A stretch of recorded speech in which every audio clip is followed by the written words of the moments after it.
got caffeine today, y'all. It's a sad thing. All right, we are live. All right. Well, good morning, everyone, and thank you for joining us today for our kickoff event. We do appreciate you all being incredibly patient and understanding as we are trying to. Sorry, Okay, you're good. do I keep going? Are we good? Yeah, Technically. yeah. I'm sorry. There's a delay, so you're Oh, good. okay. Sorry. Our Okay. apologies. All right, no worries. So we really appreciate you all being patient as we have been trying to figure out this very complex and convoluted season.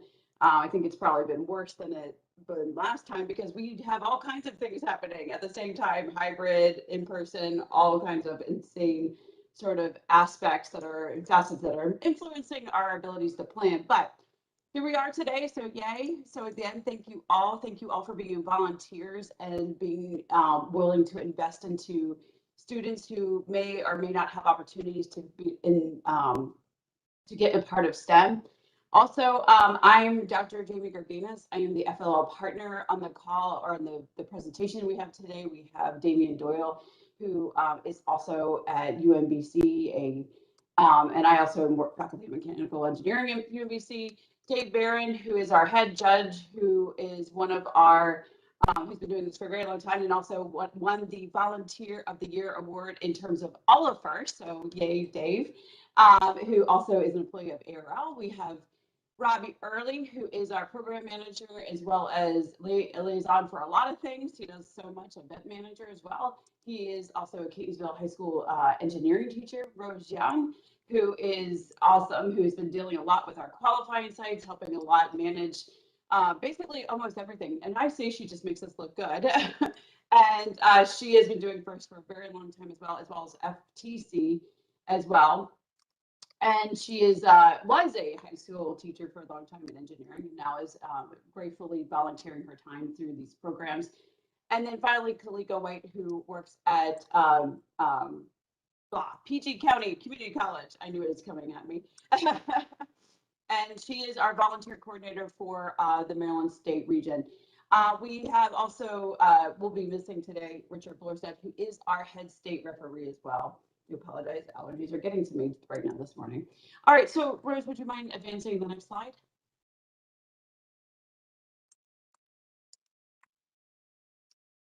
So we're going to be going through a very brief overview. I'm just going to show you some slides that may be great for your team that would help it to advertise, maybe to also just to convince some of your administrators if you're fundraising. And also it's a good thing to talk about as you're doing the program. And then we'll lead into the actual challenge itself. Damian Doyle is going to go through a nice overview as well as Dave, give you some judging features, how we're doing the competition structure this year. And what that's going to look like, when it's going to open, when it's going to close, all those logistics as well as Rose Young. Kalika will talk about ways that you can also volunteer. We will also briefly go through that. We will have preceding webinars from here on out that will deal with specific facets of FIRST itself, such as like the robot competition. And then finally, hopefully we should have ample time to answer all of your questions at the end of the seminar. So feel free to go ahead and put them in the YouTube chat. Robbie Early is looking at those and capturing them so that we can answer all of your questions. So go ahead and advance the next slide. Sorry, so just to give you an overview first, that the next slide. As you can see, it is a pathway. We have several different organizations from all the way down from elementary to high school for these students. So if you enjoyed the first Lego League experience, which does go up to the age of 16, you can proceed into the tech challenge, which I know that many of my colleagues here who are very involved with that. And then, of course, the first robotics competition, which is the very large 100-pound robots that you may have seen compete. So you have a great opportunity to continue on in other programs. Next slide, please.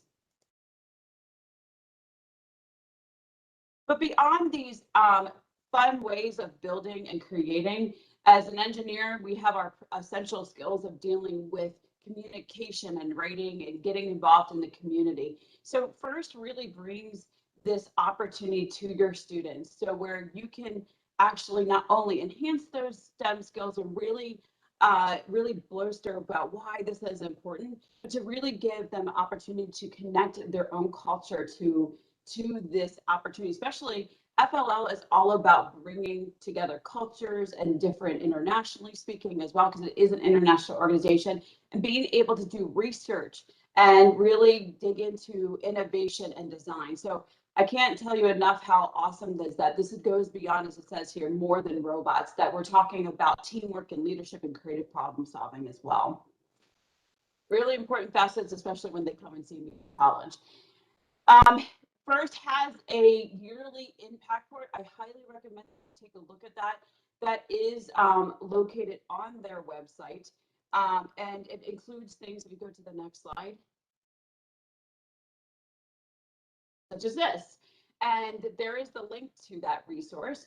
And here you can see that, again, talking about those skills that engineering and or STEM in general has a habit of mind that includes dealing with empathy and consideration and cultural awareness, and also those professional skills of teamwork and inclusion and impact and discovery and innovation. So we have a lot of different areas that we really want the students to be able to develop themselves, and hopefully by the time they get to college and even the professional practice, that this experience really will leave a dent in their professional development.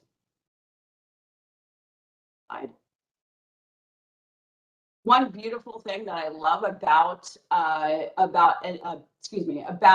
the FIRST program, and this is so true in even my own classes.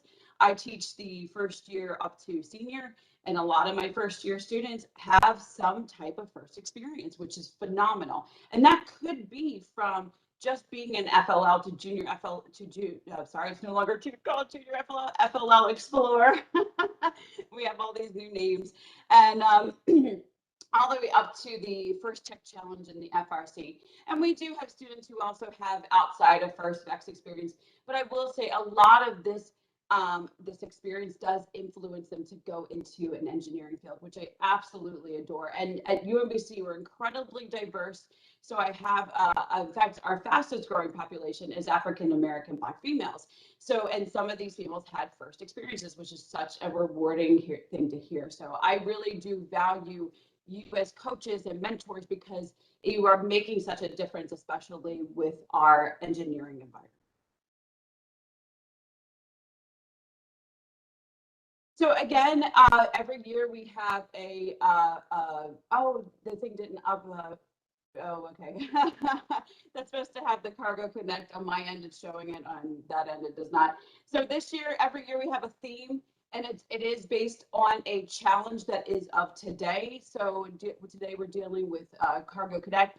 This challenge does resonate throughout the program. So as you can see on the left, you can see the little the imagery, the media asked. We have Rapid React and Fright Frenzy and Cargo Connect. So that goes throughout the whole program. And talking about our FIRST, specifically FIRST Labor League, because that's where this is the program that you're involved in. So if you go to the next slide, you can see the 3 different programs. So we have Discover, which is pre-K to 1, Explore, which is 2 to 4, and then finally the one, and we're talking grades, and then finally we have FLL Challenge, which is 4 to 8. And then of course, though, the age range does go up to 16 years old now. In terms of if you're going into your next steps, this is FIRST Tech Challenge. I probably would defer to Rose and Damien, who are super familiar with the program. In fact, Damien, I think you're actually at a FIRST Tech Challenge meeting right now. Is that correct? Yes. Damien's doing double duty today. And it's very exciting. You deal with more of a 12 by 12 field and much smaller components, but there is a nice transition from the FIRST Labor League environment into the FIRST Tech Challenge environment. And I like the fact that it's using modular type of kit parts, because it makes it easy for the students to really give the nice innovation. And then a little bit more challenge, which is FIRST Robotics. This one deals a lot with milling machines, lathing machines. So your students will get into much higher fabrication skills as well. And usually there's a lot of mentoring that happens with engineers, maybe from industry and otherwise, for this. And again, like I said, it's 120-pound robots. They're very large, but very exciting. So in our next slide, here we talk about our committee. Every single one of these people is a passionate, dedicated, and most of them very long-standing volunteer for the First Lego League Maryland. These are each of these people are a part of our committee. Not that they all come at every single time, but most of them do, believe it or not. And I'm incredibly grateful and blessed to work with these amazing people who just do this because they love it and they see the value and really invest into the students. I can't thank them all enough because without them, First Lego League Maryland would not actually exist. So I do ask that you please be both gracious and thankful to all of these wonderful people because they really do make this organization the quality that it is today. So some of the quick history of FLL, we have we've been doing this for a while. It did begin at the Boys and Girls Club, and then UMBC took it over as partner actually in 2006, if I can talk, 2006. And then we've just flourished and grown. And of course, we had this weird thing happen in 2020. You may be incredibly familiar with it. You may have been a part of it. And we did drop significantly, and it's not unexpected. So, but now we're already on an uptick, as you can see. We were completely virtual, and now we're going into more of a hybrid model format, and we will be talking about that in a little bit. One thing I do want to emphasize and encourage that this is a community event, and these are the following things I hope that you gain and have throughout the entire season. First off, opportunity, engagement, fun, respect, patience, more fun, team participation, which is going to be safe and equitable environment, a whole lot more fun, and that please, above all, know your gracious professionalism. And that includes you coaches. And by the way, if coaches are not being gracious, professional, excuse me, we will put that towards your judging. So everybody needs to be gracious and professional and understand that we too are all in this in together. And finally, my last two thoughts, and actually you can skip the last slide, Rose, is some good things. Oh, the one before. No, go before. That last slide you can skip. The one before. Go back to that one. Sorry. There are just some great resources that I cannot encourage you enough to go take advantage of. In fact, a lot of these things we ourselves utilize in these presentations as well. So you will find like slide decks that have this nice sort of this feel to it. You will also have that impact report I talked about, and also the coach's manual. A lot of these things that you may ask are also readily available at your fingertips. First, also, if the FLL has a workshop or some sort of seminar, they will post that online at the resource library. So please, please, please take advantage of it. And now I'm going to turn this over, and now you can go forward, Rose, sorry about that, into our FLL challenge, and I'm going to turn this over to Damian Doyle.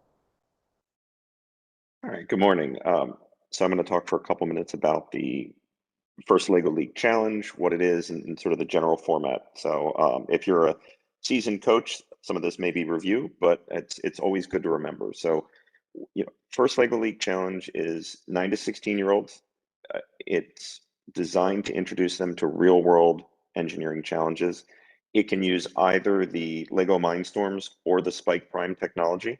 The Spike Prime's in its second year, so I know a number of teams have been switching and looking at that, but both are absolutely fine.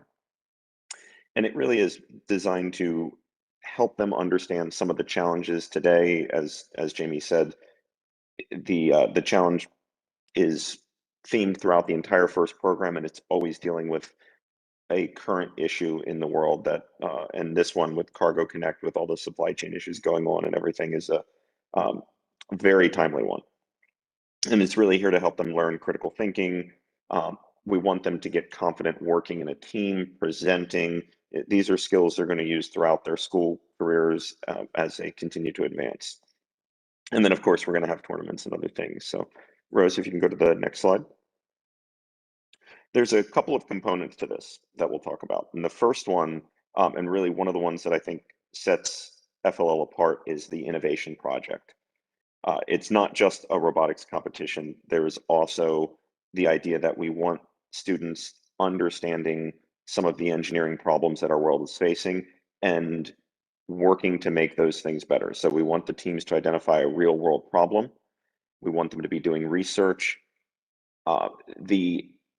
When I first started with FLL, it always seemed like, what can a bunch of sort of, preteens and teens really do on some of these challenges? But I've learned over the years, their minds are incredibly creative. They are really exceptional. We've had teams go on and get patents for projects. There's a global innovation award that teams will be eligible for every year, where they'll actually compete against other teams from the country and the world. And so this is really important work that has some real world applications. So we want them to use the engineering design process, research the problem, work on prototypes, models, share their solution, get feedback, contact experts, really do everything they can think of to build the best project. And then they're going to present on that at our qualifying tournament. And this needs to be something that the whole team is involved with. I can't stress that enough. Don't have part of the team working on robots and the other half going off and doing the project. This needs to be something that everybody is invested in and everybody is involved with. So if you can go to the next slide, Rose. The next piece with FLL are the core values, and these shape everything that you should be working on. Whether it's your robot design, working on competition, doing outreach, your project, everything should really be centered around these. We've already talked about having fun. That is probably the single most important thing. If the kids are not enjoying themselves, then something needs to be changed. They should be working together in teamwork. Everybody should be involved. We want them to really understand the impact that they're having. We want them to be innovative, and we want them to be learning and discovering. So these are really critical. The core values are not about memorizing a set of 6 things and what they mean. The best teams, the teams that really are successful in this, just they put this into everything they do, into all of their activities, into just thinking. And so one of the things you can do as coaches is help the kids think about when they're using these core values, when they've discovered something, how they're being inclusive, how their team dynamics are working, and work on these pieces as you have different activities and as you go through your practices. So the next area we'll talk about a little bit is the robot. So it is still a robotics competition.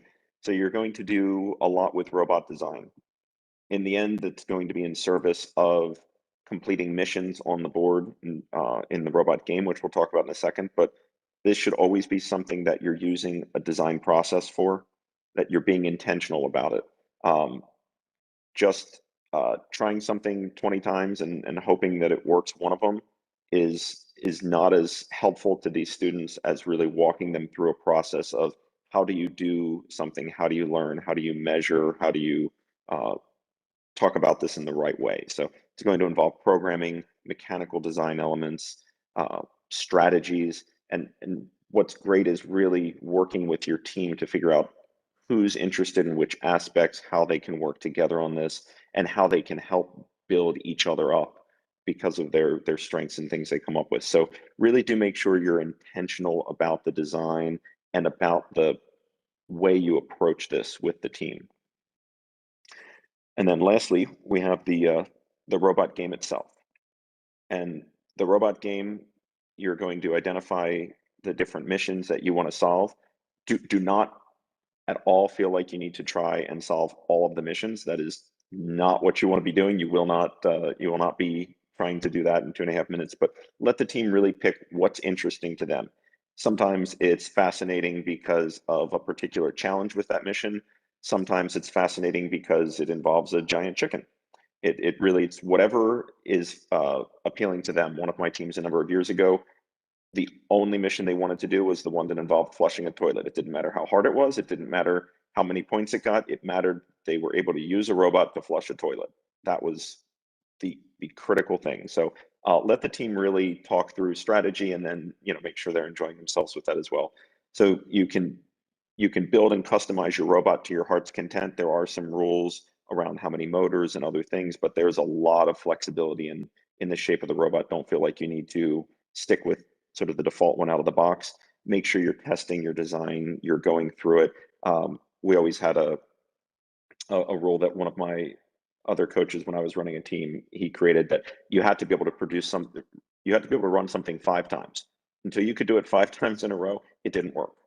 And to help the students really understand that you want that repeatable, reliable performance.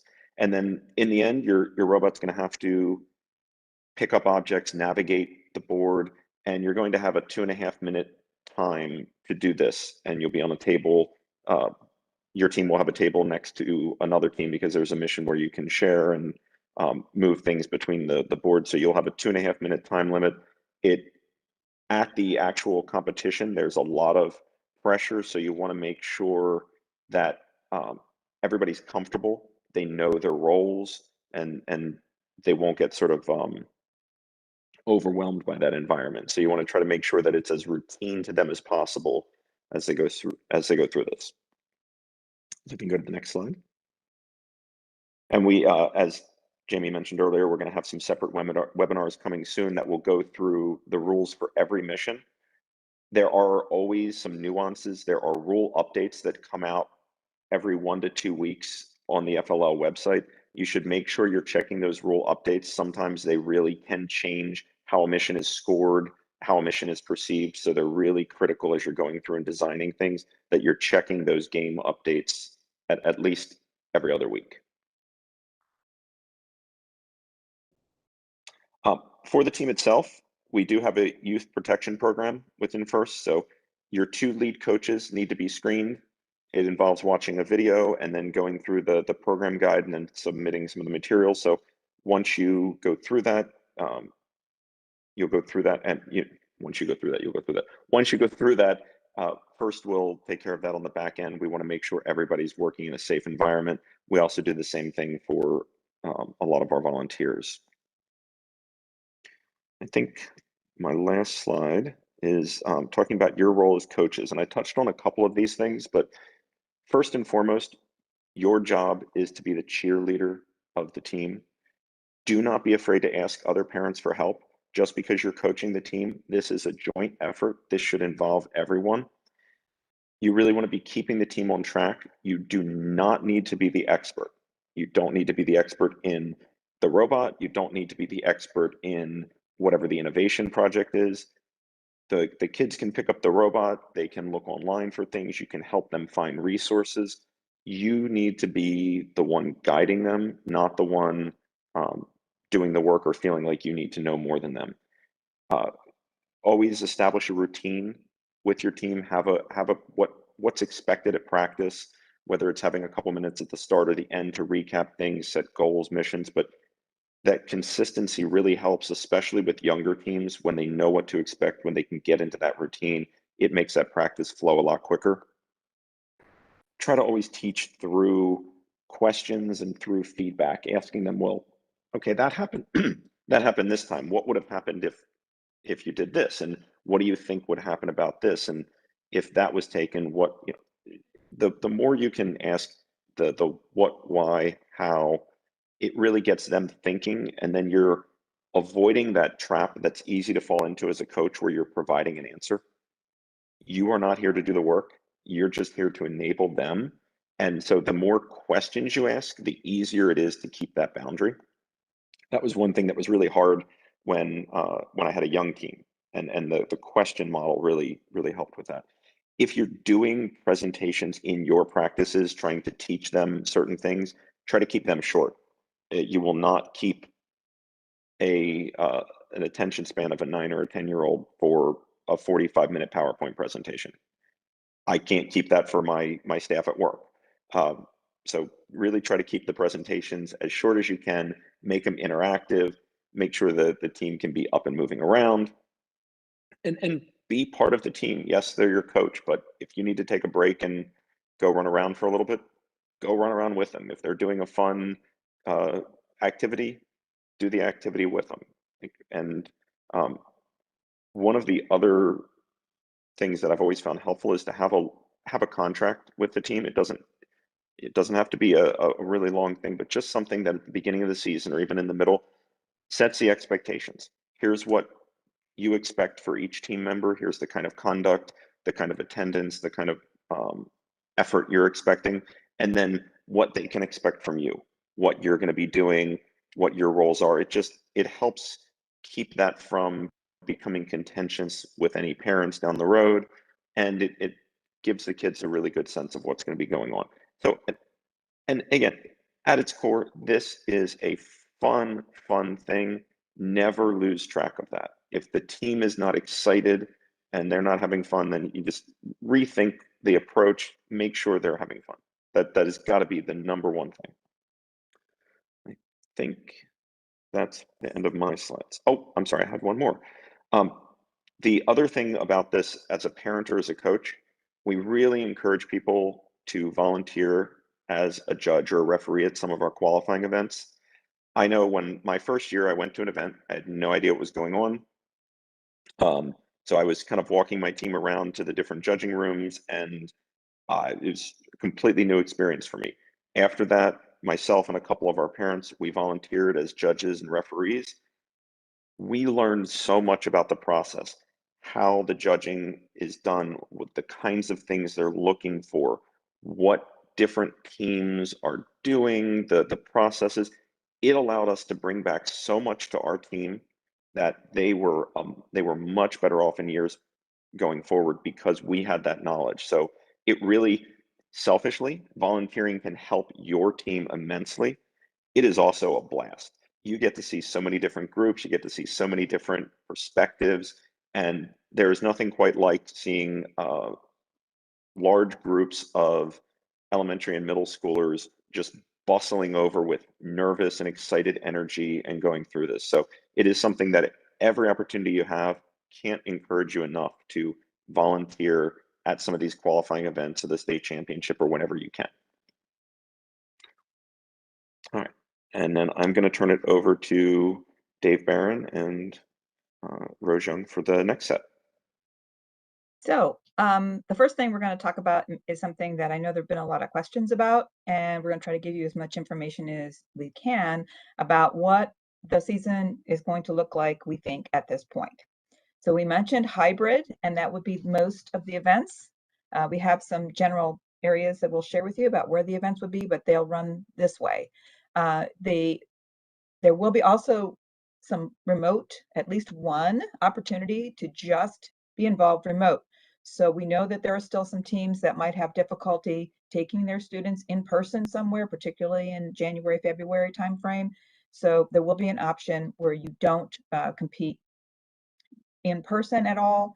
You don't have the hybrid element, but then you will only be competing with other teams that are in the same situation, and all those going to the hybrid events will be in the hybrid mode.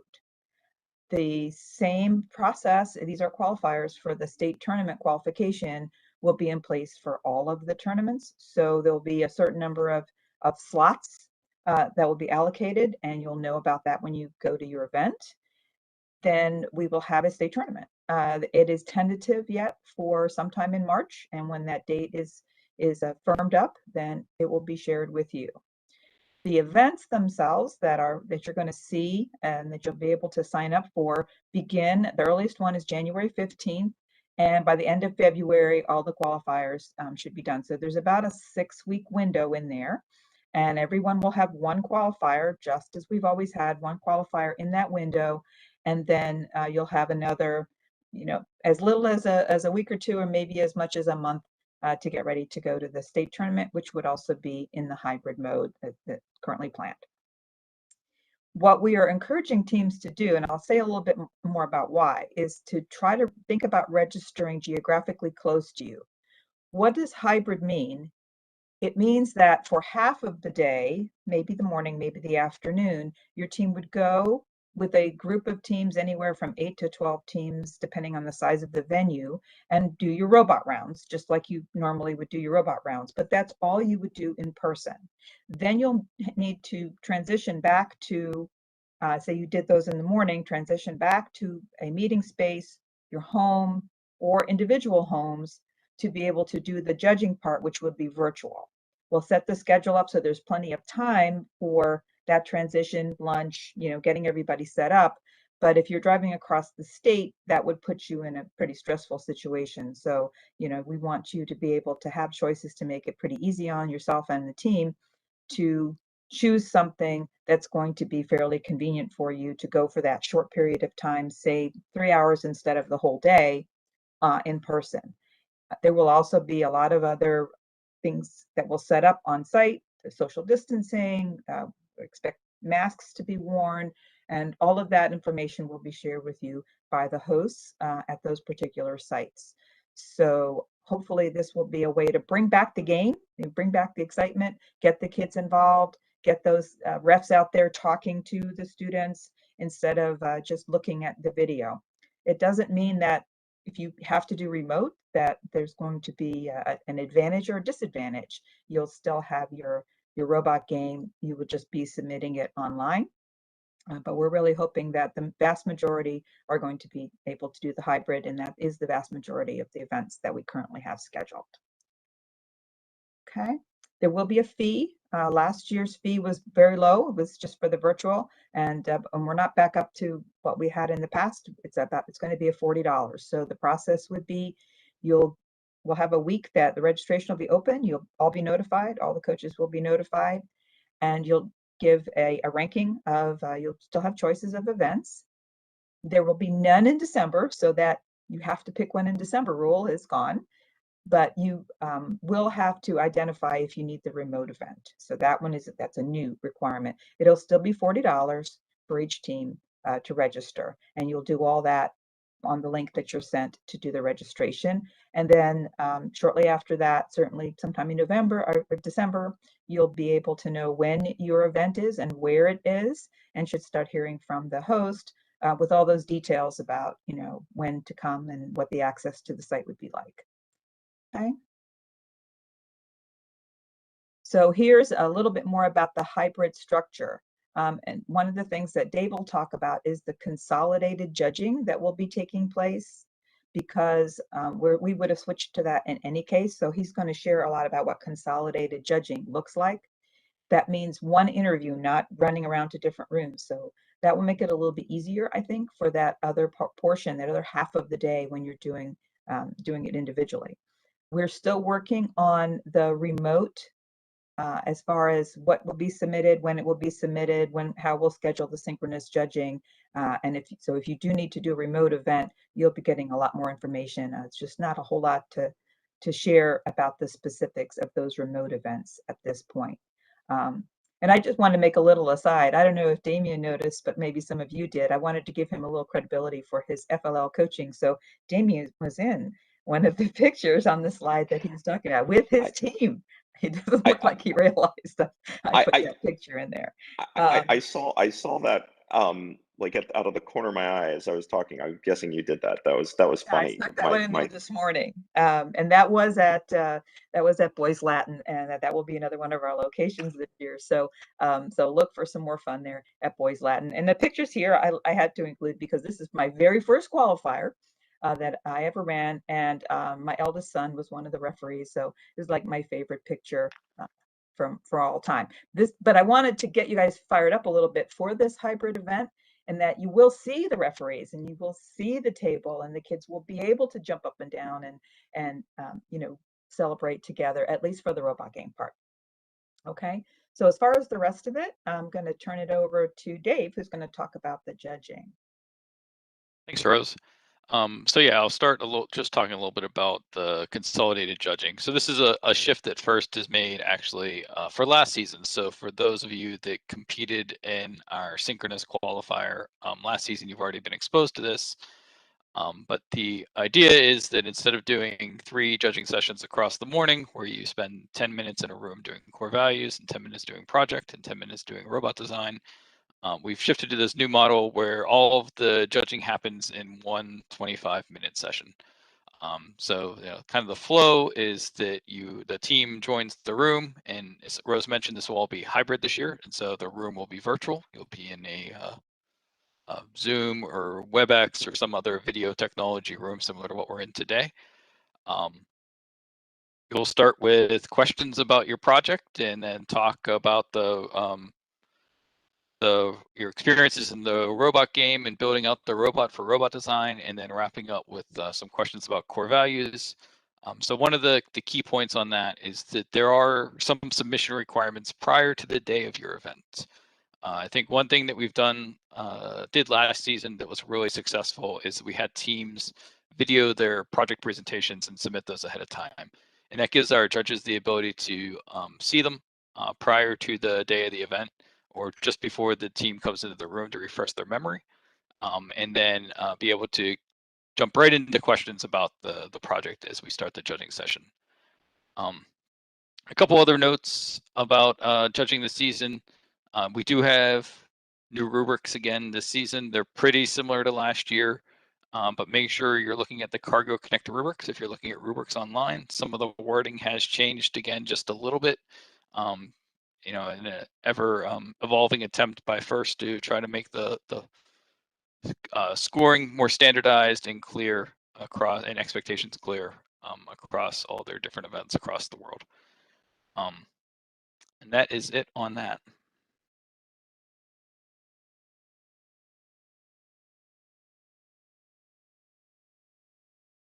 So this is a tentative list, just to give you an idea of the geographic spread of the locations and dates. We mentioned the window.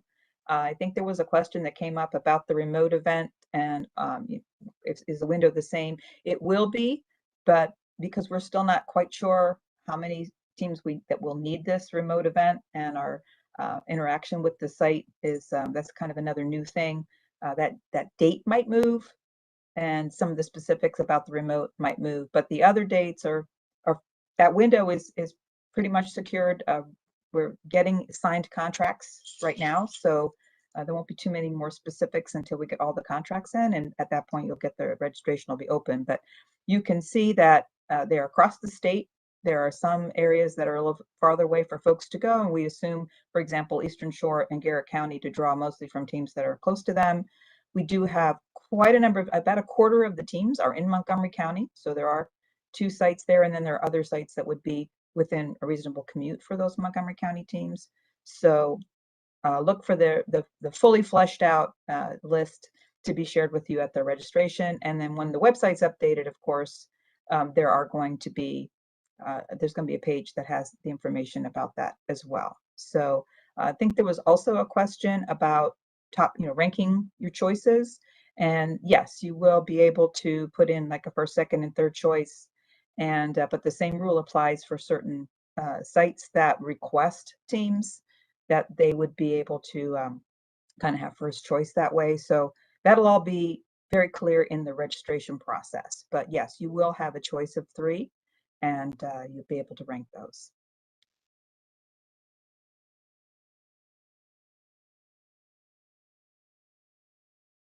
And Kalika? Hello, hello, hello, everyone. First, I would like to thank you for being a volunteer as coach. I was a coach for about 8 years, and so I understand the time and the effort that is needed to do this. However, I want to bring attention to other volunteer opportunities, as you see, because we are going hybrid, and also we are doing remote sessions. So we are going to need some in-person referees. We're going to need some cuers. We're going to need those that will assist with crowd control. Remotely, we definitely need judges. We need remote cuers. We need remote technical support. As Damien has mentioned, this is a great opportunity for you as a coach to find out the behind the scenes needs. As mentioned, I was a coach for 8 years, but however, I also was a judge, and that helped me be a better coach to my team because I was able to see what the judges were looking for. We're going to be virtual, and there will be some volunteer sessions that will assist you and understanding what is needed to be a judge remotely. So if you have any questions, you can email me at kwhitefirstmaryland@gmail.com. I also have another assistant for the volunteer coordination, and that's Deborah Harris. You can email her also at dharrisfirstmaryland@gmail.com. We have links in our FFL website. If you go to the volunteer tab, you should see a volunteer newsletter link. You can sign up for that. And also there's a volunteer interest form, and you can put your information and someone will contact you. I believe we may send a link during this session, but if not, you can just go on our FLL Challenge webpage. Next slide. I think that's all we had for the volunteers. Okay. I did see one question that came up about student volunteers.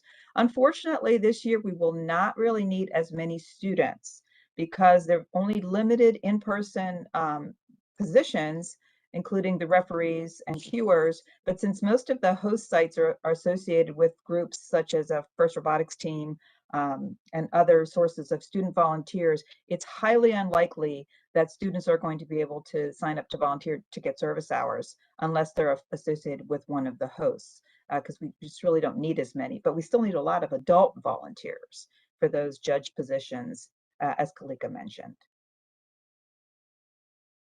Yes, yes. So please sign up. And I think that, yeah, we're about to enter a question thing. And one thing I did want to mention is that we also have Richard Borstead, who is our head referee, who just joined us today. So I'm going to say, Rich.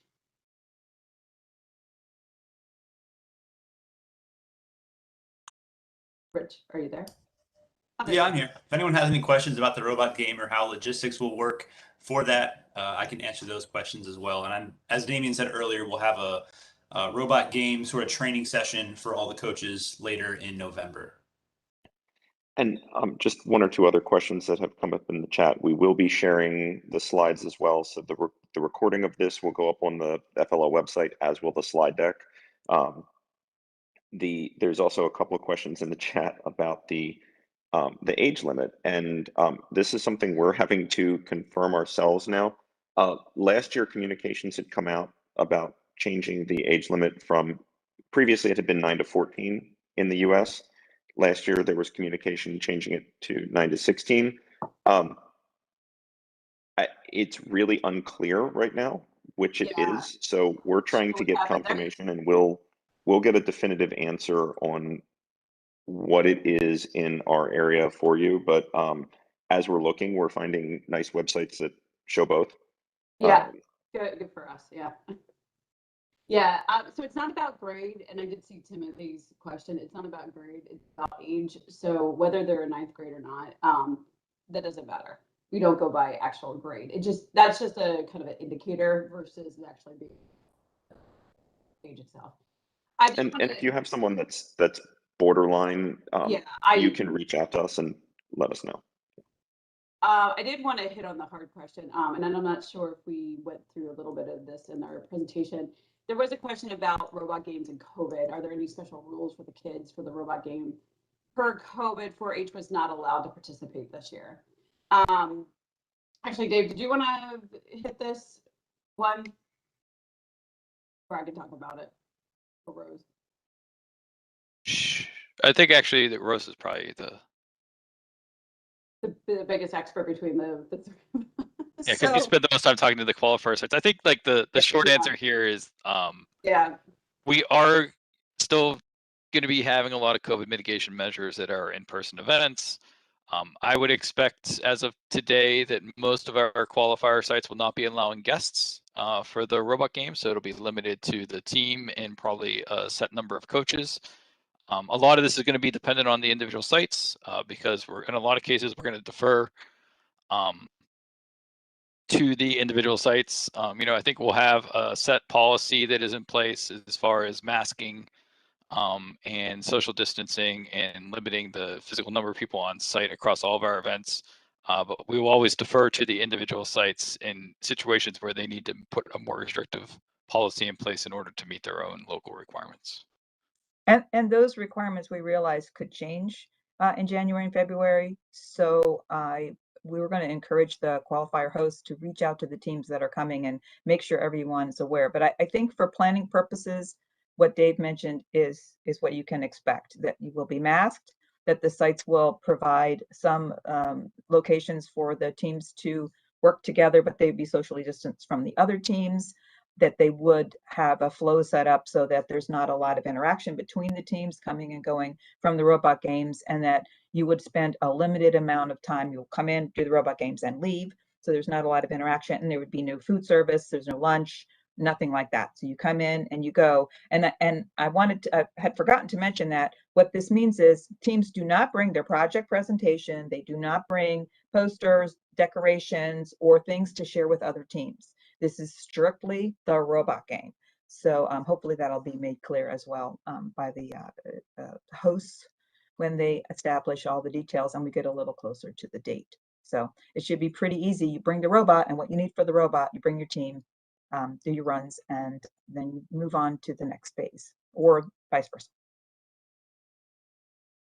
Thank you both. I just want to emphasize that we will ensure whatever we are doing, our biggest priority is the safety and the health and the welfare of all of our community as well as our students. So just be on the edge and be on the lookout for that information. We are still trying to make sure that we determine, but overall, at the end of the day, the highest priority is going to be whatever the qualifying site and their rules, and that's where we're going to abide by. We can't necessarily force them to do anything.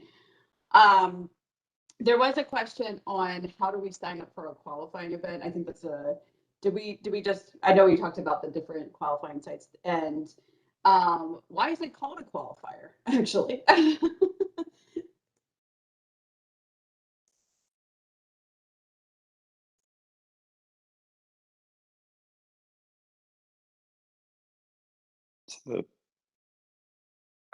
There was a couple questions also about the number of teams and how that's going to be determined. The various sites have different numbers of teams.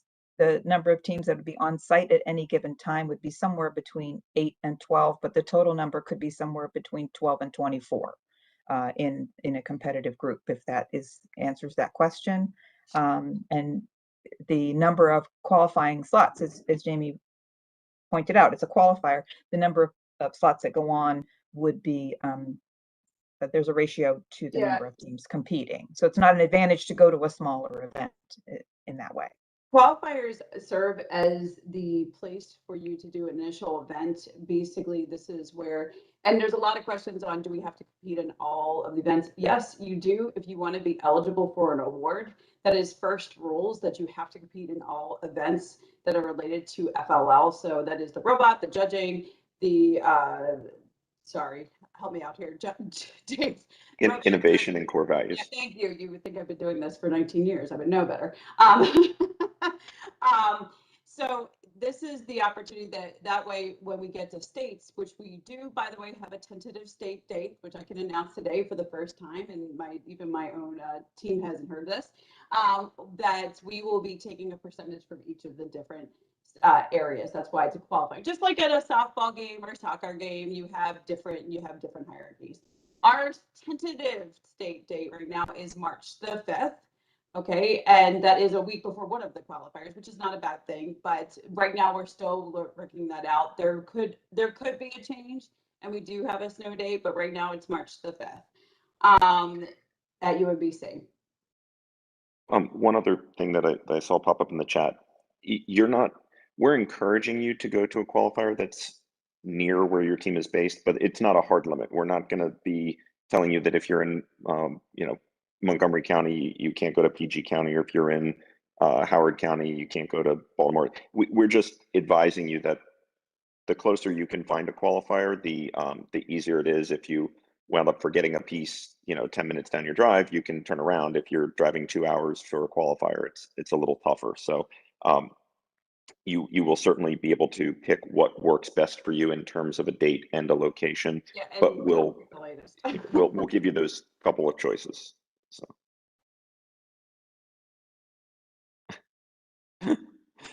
Let's see. I'm trying to see what else has come in, and yeah, as Jamie said, there were a couple of questions about competing and everything. My first year as a coach, I had no idea we even had presentations when we walked into the qualifier. And the team still had a ball. It was the team that Rose had the picture of earlier. They had a blast. Coaches or judges are really supportive. So even if a team isn't that well prepared, or they only just started something, they will work with them. They'll be supportive and encouraging. So don't feel like if they don't have everything together, oh well, we're not going to have them compete because it won't be a good experience. It will be a great experience. The volunteers are all there to make sure it's a great experience. In the end, these are people that want to see kids succeed. They want to see them enjoy themselves. So don't get too worried about that part of it. You can't be less prepared than I prepared my team. Like, it's just not possible to be less prepared than I was. And the team didn't even realize that they had a ball. It worked out great. So we will make sure they have a good time. There was a question, I don't know if it was addressed, but about live streaming the event. So the FTC and FRC events typically are live streamed, but all of our hosts for the FLL tournaments would not be necessarily have the facilities and the wherewithal to do that. So we are not planning to have live streaming of the events at this time. If a few of them do end up finding a way to do that, that would sort of be an individual, but do not expect a live stream, unfortunately, of the robot games. But certainly the same rules for taking photographs and making videos by the team. You can have someone videotape you and take that back and share it with your group. It's just not going to be live. The scores you'll be able to see. So there will be some online, we'll work the details for that. So you'll know kind of where you stand and you can see your scores, but you won't be able to watch or have families at home watching. And there's a question about the way the scoring works for each robot match. So the way it'll work, at least for most qualifiers, we're trying to get, hopefully every qualifier will do this. You'll come in, you'll do a practice match on one of the competition tables. That will not count towards your overall score. And then you'll compete in a total of 3 2.5-minute robot matches where the highest score is taken. And then if there is a tie, the tie usually goes to the second highest score and third highest score. I've never seen that really happen before, but if it does, it's based on just your highest score, not your average score. Not to hop, but there was also a question about what happens after this date. Well, there is, according to, at this point, First does have a world championship. So our champion will have the opportunity of going to Worlds. And they're usually, if this is true this year, there has been also regional events.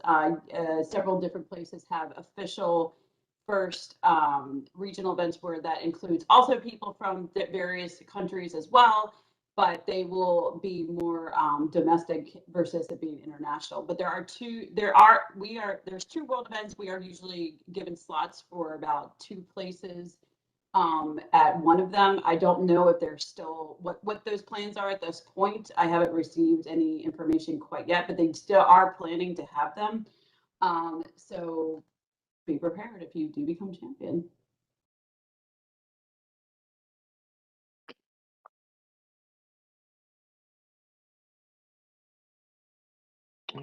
Trying to see if we've missed anything in the chat. Yeah, there's a lot coming through. I'm trying to. We really appreciate all the questions. This is great. I think. That last question about if parents want to come, remember, if we are still under restrictions for the total number of people in the space, this is why we're limiting the number of teams, then the team will be limited to a certain number of people total. So if your parents are asking now, I would say probably they are not all going to be able to come. In most cases, most of the qualifiers I've spoken to, we're just able to accommodate the teams, no spectators. So that should be the expectation. If something changes, that would be great, but it is unlikely for most of the venues, at least the earlier ones, that there's going to be enough space to safely admit spectators. So don't expect that. And then there was also a question about scoring for remote teams. Rich, we had to deal with this last year, how you do the shared element. I expect that will probably come out in an update or is on. I'll check the resource library as I'm going through this, but I believe they have separate robot game instructions for in-person robot game versus hybrid or versus remote. I haven't seen anything like that yet, but I will check and we'll definitely know that by the time we do the robot games webinar. So hopefully that will be more clear by then. My assumption is an update will come out saying that every team gets X number of points or will receive no points. And at the end of the day, it shouldn't matter because every team who's competing remote will all be competing remote and will all have the same advantage or disadvantage. And every team that is competing in the in-person robot game will be competing only against scores that are also in person. So hopefully that will work itself out in the end, but I will look into that.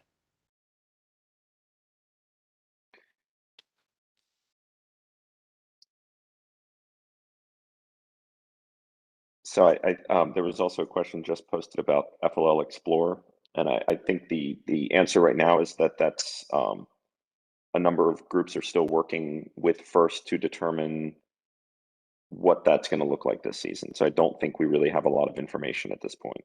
I don't know, Rose, if you have any other, but I think that's kind of where we are.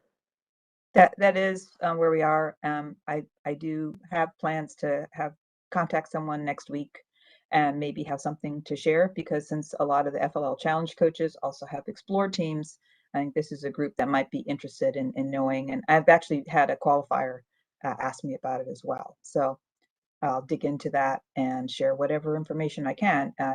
It defaults back to FIRST being the contact for it, but it's pretty difficult to arrange for expos from Manchester.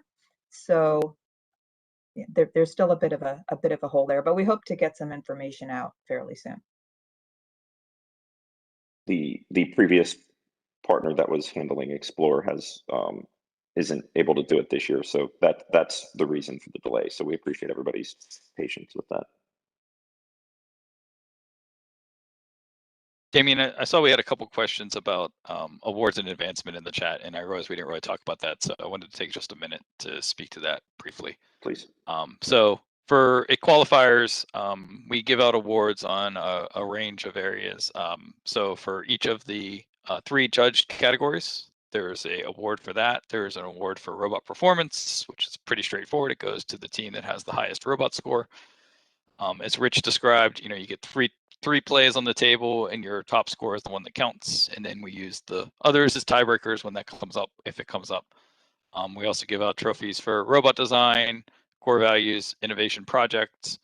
In addition to that, there is a Champions Award, which is equally weighted across all 4 categories.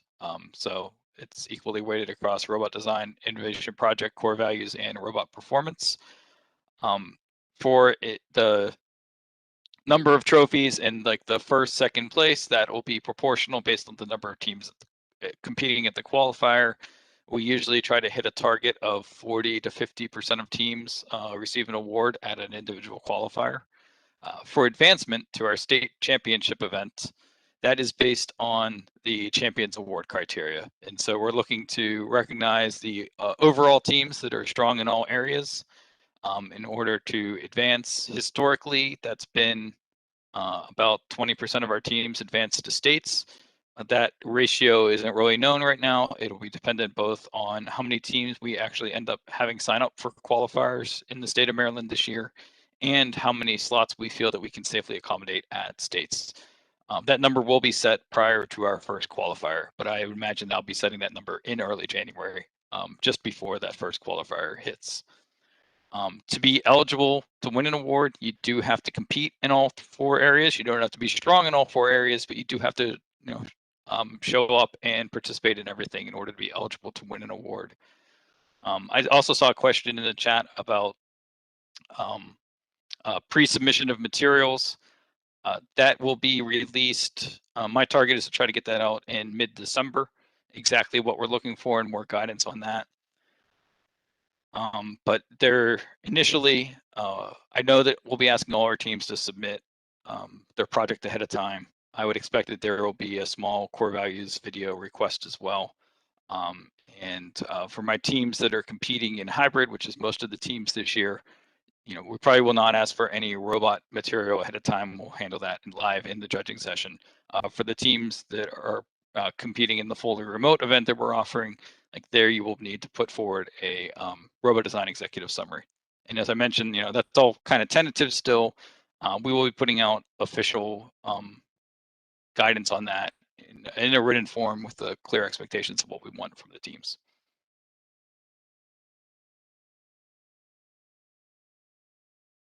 Question about gap in schedule. Yes, there will be a at least an hour gap between the robot match and the judging time. Essentially, we're going to be running this in like a morning and afternoon session for our hybrid qualifiers. And if you're competing in person in the morning, you'll be transiting home in that hour and a half where our judges have their lunch break in order to give the teams time to transfer back and forth.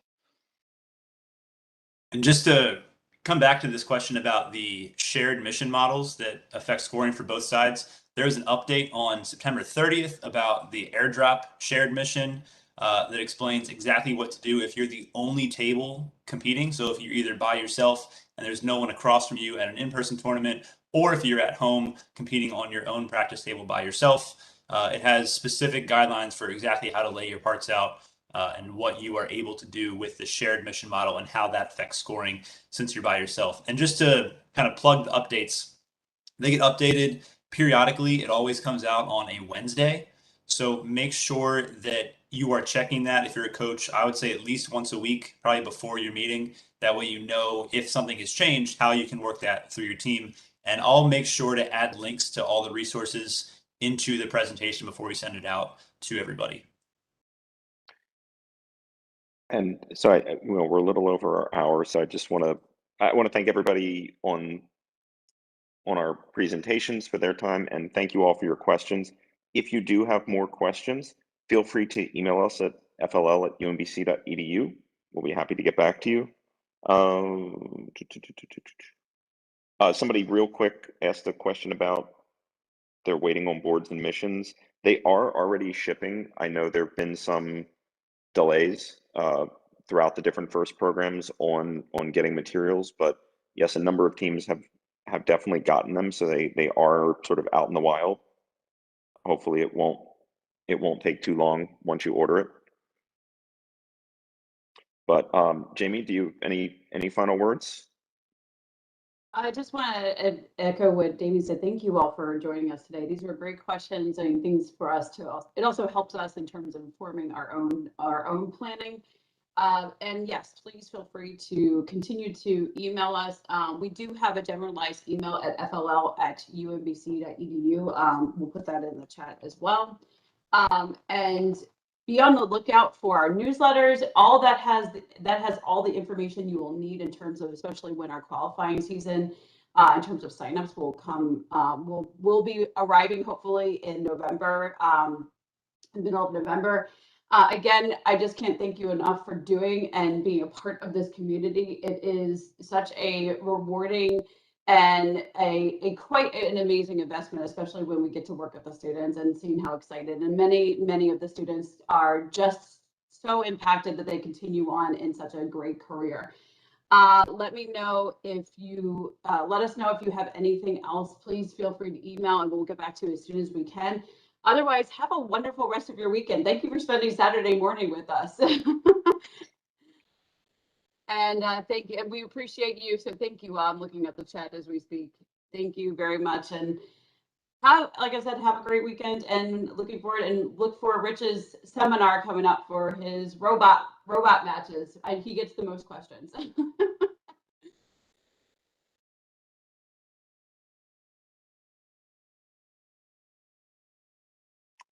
All right.